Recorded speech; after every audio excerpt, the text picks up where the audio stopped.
বন্ধুরা, এই যে আমার লাঞ্চ থালি গুছিয়ে নিচ্ছি। তা ভাতটা দেখো বেড়ে নিয়েছি। এখনকার ভাত অত আগুন আগুন লাগে না, একটু ভাত ঠান্ডাই করে নিয়েছি ভাতটা বেড়ে। আর এইখানে করেছি দেখো কুমড়ো ভাতে।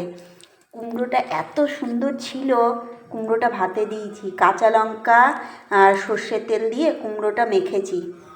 কুমড়ো ভাতে দিয়েছি। আর আমার জন্য রেখেছি দেখো এক পিস মাছ ভাজা। এই দেখো আমার জন্য এক পিস মাছ ভাজা রেখেছি। মাছের ঝোলের মাছও খাবো আমি, তাও মাছ ভাজা রেখেছি এক পিস। আর এই দেখো এখানে কী রান্না করেছি চলো দেখাই। এই যে এখানে রান্না করেছি টমেটো দিয়ে ডাল, মুসুর ডাল করেছি।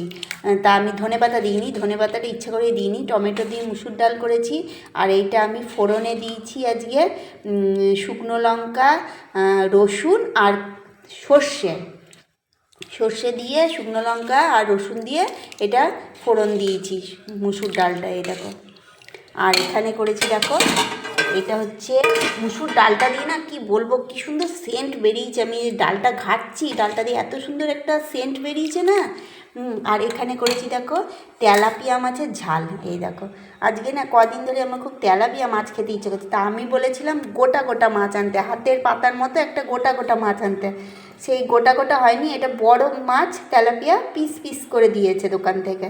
তা এই তেলাপিয়া মাছের ঝাল, এই আজকের মেনুতে তেলাপিয়া মাছের ঝাল। আর এই যে মুসুর ডাল টমেটো দিয়ে, আর এই যে কুমড়ো ভাতে আর মাছ ভাজা। এই আজকে আমার মেনু বন্ধুরা, লাঞ্চ মেনু। তোমাদের কেমন লাগলো অবশ্যই বলো। ভালো লাগলে একটা লাইক কমেন্ট করো, আর বেশি ভালো লাগলে আমার চ্যানেলটিকে একটি সাবস্ক্রাইব করে দিও প্লিজ।